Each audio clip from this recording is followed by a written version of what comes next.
अगर नरेंद्र मोदी जी कश्मीर से कन्याकुमारी तक कहीं से भी चुनाव लड़ सकते हैं, और खास तौर पे अगर वो कश्मीर से चुनाव लड़ेंगे तो इन ऑपोजिशन पार्टीज की जो प्रोपेगेंडा करते हैं इनकी जमानत जब्त हो जाएगी।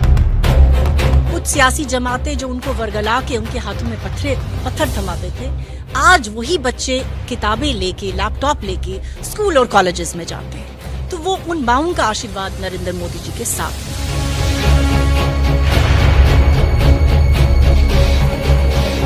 जो आज दिन तक नहीं हुआ, खासकर मुस्लिम लेडीज के लिए उनको राइट नहीं मिले, ट्रिपल तलाक का जो सब चल रहा है यहाँ पे, पहले तो ऐसा कुछ मिला ही नहीं है यहाँ पे लेडीज को। कहाँ मिला, किसने दिलाया?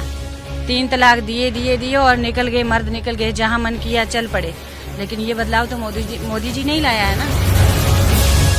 खास करके लेडीज बिल्कुल अंदर ही दबी हुई थी।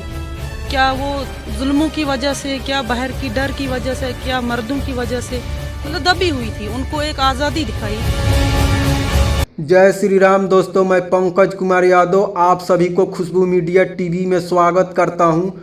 मैं उम्मीद करता हूं आप सभी स्वस्थ होंगे, मस्त होंगे। दोस्तों, वीडियो चालू करने से पहले मैं आपसे रिक्वेस्ट करता हूं, प्लीज़ मेरे चैनल को सब्सक्राइब कर दीजिए और वीडियो अच्छा लगे तो लाइक कर दीजिएगा। तो बिना देर किए आइए शुरू करते हैं। आज मुल्क के वजीर आज़म जनाब नरेंद्र मोदी साहब 7 तारीख को कश्मीर में आ रहे हैं और कश्मीर की आवाम में खुशी की लहर दौड़ पड़ी है। उसकी खास वजह यह है कि जब से 10 साल से उनकी हुकूमत चल रही है, खास तौर पे जम्मू कश्मीर के लिए जो उन्होंने काम किए हैं, जो अमन और खुशहाली जम्मू कश्मीर में आया, आज जम्मू कश्मीर की हर माँ के चेहरे पे आप देखेंगे खुशी है, एक मुस्कुराहट है।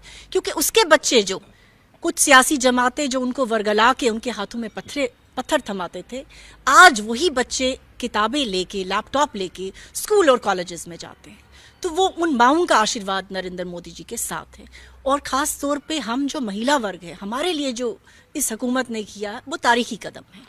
आप पॉलिटिकल रिजर्वेशन देख लीजिए, 33% वुमेन को दिया।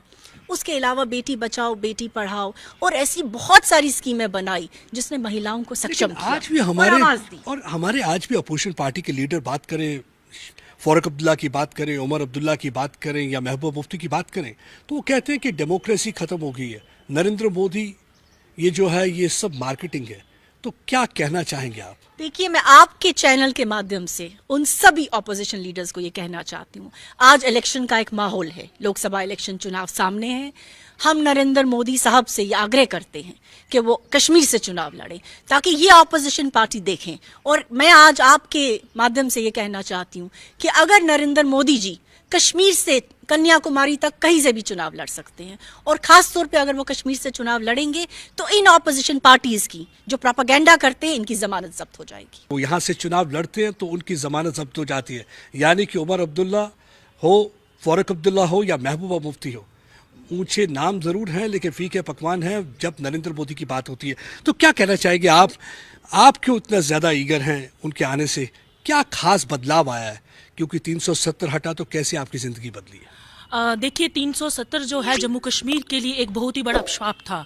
370 के जाने के बाद हम जो वीमेंस हैं उनको अपने राइट्स जो हैं वो मिले हैं। पहले क्या होता था कि अगर हम जब कहीं बाहर कहीं शादी कर लेते थे out of Jammu and Kashmir तो हमें प्रॉपर्टी राइट्स जो है हमें नहीं मिलते थे। लेकिन अब जो है हमें सही मायने में लगा है कि अब हमारे जम्मू कश्मीर की जो महिलाएं हैं उनको अपने राइट्स मिले हैं। और जम्मू कश्मीर की सिख लेडी होने के नाते, एक सिख धर्म से बिलोंग करते हुए, हम रोज यही अरदास करते थे कि हमारे जितने भी हमारे गुरुद्वारे हैं जिनके हमें दर्शन दीदार नहीं होते हैं, तो मोदी जी ने ऐसा किया कि अब हम हर सिख बच्चा, चाहे और भी धर्म के लोग क्यों ना हो, हम अपने जितने भी रिलीजियस प्लेसेस हैं जो है हमारी कंट्री से बाहर हैं, हम वहां पर जाकर, जैसे करतारपुर कॉरिडोर उन्होंने खोला, हम वहां पर जाकर जो है उनके दर्शन दीदार कर सकते हैं। और हम मोदी जी का बहुत शुक्रिया करते हैं। सबका साथ, सबका विकास, सबका विश्वास। और देखिए, ये जो ग्रुप की मैं बात कर रहा हूँ इसमें आप देखेंगे कि ज़्यादातर मुस्लिम समुदाय की महिलाएं हैं, कुछ सिख समुदाय की भी हैं, लेकिन सबसे इम्पॉर्टेंट चीज़ है कि जगह जगह से यहाँ आए हुए हैं। यहाँ हमारे साथ एक यंग आर्टिस्ट भी है, उनसे भी बातचीत करने की कोशिश करेंगे। क्यों इतना ज़्यादा है कि लोगों को एक प्यार है, दिल की धड़कन क्यों नरेंद्र मोदी बनते जा रहे हैं? सर, बनना तो है ही है, क्योंकि जो आज दिन तक नहीं हुआ, खासकर मुस्लिम लेडीज़ के लिए उनको राइट नहीं मिले, ट्रिपल तलाक का जो सब चल रहा है यहाँ पे, पहले तो ऐसा कुछ मिला ही नहीं है यहाँ पे लेडीज को। कहाँ मिला, किसने दिलाया? 3 तलाक दिए और निकल गए, मर्द निकल गए, जहाँ मन किया चल पड़े। लेकिन ये बदलाव तो मोदी जी नहीं लाया है ना। जम्मू कश्मीर में क्या दिखा बदलाव आपने? खासकर हम आर्टिस्टों का, मैं तो एक आर्टिस्ट हूँ, मैं उस टॉपिक पे भी बात करती हूँ कि हमें तो बाहर निकलना भी मुश्किल था। अगर हम कुछ आर्ट करते या हमारे सपने होते थे कि हाँ हम भी फिल्म स्टार बने, या हमें बाहर नहीं निकलने देते थे। अगर घर वाले इजाज़त देते थे तो लोग, पब्लिक नहीं देती थी। लेकिन आज हम बिना झिझक अगर कहीं भी काम कर रहे हैं तो वो मोदी जी के आशीर्वाद से कर रहे हैं। हमें खुशी है कि अगर 370 नहीं टूटता, जो राइट्स हमें मिले हैं वो कभी नहीं मिलते। कैसे बदलाव आया है जो आप देखते हैं कि अगर हम गांव की बात करें तो आपकी जिंदगी में कैसे बदलाव आया है जो आपको लगता है कि नरेंद्र मोदी के आने से ये पिछले 4-5 साल में यहाँ पे आपको दिख रहा है? पहले तो मैं सबसे पहले शुक्रिया करूँगी नरेंद्र मोदी साहब का, जो हमारे प्राइम मिनिस्टर हैं और बहुत ही अच्छे प्राइम मिनिस्टर हैं। 10 सालों में बहुत ही अच्छा उन्होंने जीना सिखाया, यहाँ JNK के लोगों को जीना सिखाया कि बाहर निकलना कैसे है, बाहर की दुनिया कैसी है। क्योंकि हम खास करके लेडीज़ बिल्कुल अंदर ही दबी हुई थी, क्या वो जुल्मों की वजह से, क्या बाहर की डर की वजह से, क्या मर्दों की वजह से, मतलब दबी हुई थी। उनको एक आज़ादी दिखाई और पूरा हक दिया उनको। क्या पढ़ाई का, हमारी बच्चियां पढ़ नहीं सकती थी। हमारे कश्मीर में तो, मैं उस इलाके से हूँ, शोपियान के इलाके से हूँ, जो माना जाता है पूरे JNK में, जहाँ पे बिल्कुल बाहर निकलना क्या, निकाब के बगैर कोई लड़की, उसकी आंखों के बगैर कुछ नहीं दिखना चाहिए था। वहाँ पे आज आराम से खुल के स्कूल जा सकती हैं बच्चियाँ, पढ़ सकती हैं बच्चियाँ। हमारे यहाँ पे मतलब नई स्कीमें लॉन्च की प्राइम मिनिस्टर ने, जो कि अभी मतलब जिसका फ़ायदा पूरा JNK उठा रहा है। और ख़ास करके उन्होंने औरतों पे बहुत ही ज़्यादा तवज्जो दी कि औरतें खुल के जिएं, खुल के पढ़े निकले, एजुकेशन ले। हमारे बच्चे आज हर एक काम में हिस्सा ले रहे हैं। और सबसे मेन बात है, जो हमारे यहाँ पे मिलिटेंसी थी या जो भी था वो ख़त्म हो गया और अमन शांति से आज सब खुल के जी रहे हैं, खुल के अपने जॉब कर रहे हैं, बिजनेस कर रहे हैं, कोई भी पढ़ाई कर रहा है बच्चा, मगर माँ परेशान नहीं है पीछे। सबसे मेन बात है, जो अभी सुकून से माएँ हैं, घर में माएँ बैठी हैं, उनको वो टेंशन। अफसोस की बात यह है कि आज भी अपोजिशन पार्टी के लीडर ये बात सुनना नहीं चाहते। मेरे ख्याल से उनको इनकी बात जरूर सुननी चाहिए, इस माँ की आवाज को सुनना चाहिए, क्योंकि कोई भी माँ नहीं चाहती कि उनका बच्चा आतंकवाद में जाए, कोई भी माँ नहीं चाहती कि उनका बच्चा किसी गोली का शिकार हो। तो आज ये जो माओं के जो आंसू पोंछकर उनके चेहरे पे जो ये मुस्कान आई है, तो उसका कहीं श्रेय प्रधानमंत्री नरेंद्र मोदी को जाता है। क्योंकि आप जिस कश्मीर में जाते हैं तो कश्मीर में आप कैसा देखती हैं, मतलब कि क्या बदलाव आप देखती हैं जो मतलब आपको लगता है कि हाँ ये प्रधानमंत्री नरेंद्र मोदी ही कर सकते हैं, जिसकी वजह से मैं देख रहा हूँ इतना विश्वास जो आया हुआ है? देखिए, सबसे बड़ी बात यह है कि आज प्रधानमंत्री जी के नेतृत्व में जो सरकार चल रही है, उसने सबसे बड़ा ऐतिहासिक काम जो जम्मू कश्मीर के लिए किया, वो जम्मू कश्मीर में अमन लाया। अमन के आने के साथ साथ जम्मू कश्मीर में तरक्की आई, खुशहाली आई। आज आप कोई भी डेवलपमेंट, किसी भी प्रोजेक्ट की बात कर ले, जम्मू कश्मीर किसी सेक्टर में भी आप देखेंगे जम्मू कश्मीर ऊंचाइयों की तरफ जा रहा है। G20 प्रेसिडेंसी कश्मीर में कामयाबी से हुआ। आज बच्चे जो है हाथ में जो पत्थर लेते थे, आज उसकी जगह वो किताबें, लैपटॉप लेके स्कूल और कॉलेजेस में अपने अच्छे बेहतर मुस्तकबिल के लिए जा रहे हैं। आप बच्चियों की बात करेंगे, हर तरीके से महिलाओं को और यूथ को खास तौर पे जो एम्पावरमेंट मिला, मोदी जी के चलती हुई सरकार ने जो स्कीमें बनाई, वेलफेयर की स्कीमें, अनगिनत ऐसी स्कीमें हैं। एक तासुरा दिया जाता है, एक तासुरा दिया जाता है। खास तौर पे जो मैं कहना चाहूंगी, जो अल्पसंख्यक थे और जो ऐसी जनजातियां थी जिनको आज तक कभी किसी ने पूछा नहीं थे, उनको मोदी जी ने एक आवाज़ दी है और सक्षम बनाया है। आप देखिए, अभी हाल ही में आपने देखा होगा ऐतिहासिक फैसले हुए, जहां पहाड़ीज को एक तरफ रिजर्वेशन दिया ST स्टेटस में, दूसरी तरफ गुज्जर बकरवाल भाइयों और बहनों को पंचायत से लेके असेंबली तक अर्बन लोकल बॉडीज में पॉलिटिकल रिजर्वेशन दिया, महिलाओं को पॉलिटिकल रिजर्वेशन दिया 33%। उसके अलावा OBCs में ऐसी जो जनजातियाँ थी, ऐसी कास्ट थी जो शमूलियत जिनकी पहले नहीं थी, उनको शामिल किया।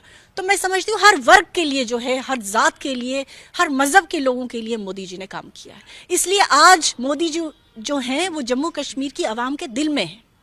देखिए, एक अक्सर इंप्रेशन देने की कोशिश की जाती है कि ये मोदी जी जो है एंटी मुस्लिम है, कई लोग ऐसी कोशिश करते हैं। तो एज मुस्लिम महिला आप क्या कहना चाहेंगी उन लोगों को जो ये रॉन्ग इंप्रेशन देने की कोशिश करते हैं? क्योंकि मैं जब बात करता हूं मुस्लिम महिलाओं से तो वो कहते हैं कि हमें बहुत कुछ मिला है, तो आप क्या कहना चाहेंगे? देखिए, मैं आपसे ये सवाल करना चाहती हूँ, आप बताइए कि मोदी जी की सरकार ने जितनी वेलफेयर स्कीम्स बनाई हैं, क्या किसी वेलफेयर स्कीम में ये है कि माइनॉरिटीज में खासतौर पे जो मुस्लिम महिलाएं या युवा या मर्द हजरात हैं उनको स्कीम का फायदा ना नहीं पहुंचा? किसी स्कीम का आप नाम ले लीजिए, हर स्कीम का फायदा हर वर्ग को, हर मजहब के इंसान को पहुंचा। ये तो सिर्फ जो ऑपोजिशन है अपनी सियासी रोटियां सेकने के लिए इस बात को एक्सप्लॉइट करने की कोशिश करती हैं, लेकिन आप जमीन पे आप किसी भी मुस्लिम नौजवान से, किसी मुस्लिम महिला से आप बात करेंगे तो वो आपको साफ तौर पे बताएगी कि हर चीज जो, हर स्कीम, हर वेलफेयर स्कीम, हर पॉलिसी का फायदा जो है हर मजहब और हर रंग के इंसान को पहुंचा है। आप कैसे देखते हैं? मोदी जी ने जितनी भी स्कीम्स जो लागू की हैं उनकी प्रॉपर इम्प्लीमेंटेशन हुई है जम्मू एंड कश्मीर में। बल्कि जिस पहले में और आज में क्या बदलाव दिखता है? क्योंकि जब हम बात करते हैं पहले, आप देखते हैं अनुच्छेद 370 हटने से पहले और अनुच्छेद 370 हटने के बाद क्या बदलाव आपको दिखा कश्मीर में? इसमें टोटली जो हम देखें, टोटली एक बदलाव है। जिस तरह की हम डेवलपमेंट की बात करें तो सड़कें जो हैं उन जगहों पर भी पहुंची हैं जहां पर कभी किसी ने सोचा भी नहीं था कि हम जो है सड़क में जो है अब अस्पताल पहुंचेंगे। इवन कि जम्मू में भी एम्स दिया, कश्मीर में भी दिया, IIT कॉलेजेस दिए।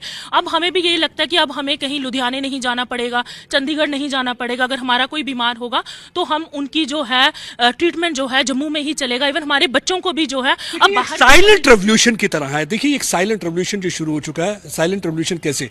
चाहे हम बात करें हेल्थ सेक्टर की बात करें, चाहे हम बात करें एजुकेशन सेक्टर की। आप देखिए जम्मू में 3 चीज़ें हो चुकी हैं, जैसे एम्स देख सकते हैं, IIT देख सकते हैं, IIM। उसी तरह कश्मीर में आप देख सकते हैं एम्स है, उसी तरह IIT है। तो यानी कि अब हमारे बच्चों को बाहर नहीं जाना होगा, वो यहाँ पे ही पढ़ाई कर सकते हैं। और सबसे बड़ी चीज़ है कि स्कूल खुले रहते हैं। हमारे साथ यहाँ एक छोटी अध्यापक, छोटी शिक्षक हैं, उनसे भी बातचीत करने की कोशिश करते हैं। क्या बदलाव लगा आपको? उनकी वजह से, मोदी जी की वजह से काफ़ी सारे बदलाव आए हैं। जैसे कि पहले स्कूल बंद रहते थे, अब स्कूल खुले रहते हैं। पहले जैसे कि डॉक्टर शनाज़ गनाई ने बोला पत्थर लेके बच्चे स्कूल में जाते थे, अब वो ऐसा कुछ भी नहीं, अब शांति है। पहले तो कई महीनों स्कूल बंद रहते थे, अब मोदी जी की वजह से स्कूल खुले रहते हैं, हम पढ़ सकते हैं अच्छे से।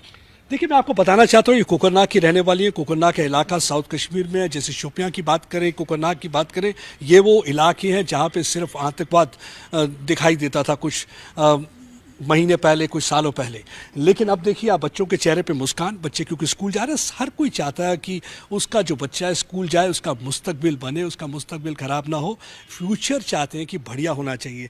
आप क्या कहना चाहेंगे? थैंक यू कहना चाहेंगे मोदी जी को? मैं मोदी जी को थैंक यू कहना चाहूँगी क्योंकि उनकी वजह से काफ़ी प्रॉफिट हुआ है। कि जैसे कि हमारे गांव में आज से पहले रोड नहीं था, पानी नहीं था, लाइट नहीं था, कुछ भी नहीं था। जब से वो आए, मोदी जी आए, तब से हमारे गांव में रोड भी है, पानी भी है, लाइट भी है, घर घर है। आज से पहले जब तक हम हॉस्पिटल पहुंचते थे तब तक बंदे ख़त्म हो जाते, डेड हो जाते थे। अब हमारे अपने गाँव में स्कूल है, हॉस्पिटल है, कॉलेज भी दे रहे हैं। तो यानी कि ये जो जैसे अभी कुछ कह रहे थे कि पुराने नेता जो थे, अगर वो मोदी जी के खिलाफ इलेक्शन लड़ेंगे तो उनकी छुट्टी हो जाएगी। क्योंकि हम सब का सपोर्ट मोदी जी के साथ है, क्योंकि उनकी वजह से हमें काफ़ी प्रॉफिट हुए हैं। मैं ST लड़की हूँ और हम ST को तो बहुत सारे फायदे उनसे हुए हैं। मैं कहना चाहती हूँ फिर से एक बार मोदी सरकार, फिर से एक बार मोदी सरकार। हम उम्मीद करते हैं ये वीडियो आपको अच्छा लगा होगा। अगर अच्छा लगा है तो वीडियो को लाइक कर दीजिए, कमेंट कर दीजिए और अपने दोस्तों के पास शेयर कर दीजिए। इसी बात के साथ दीजिए इजाज़त। जय श्री राम।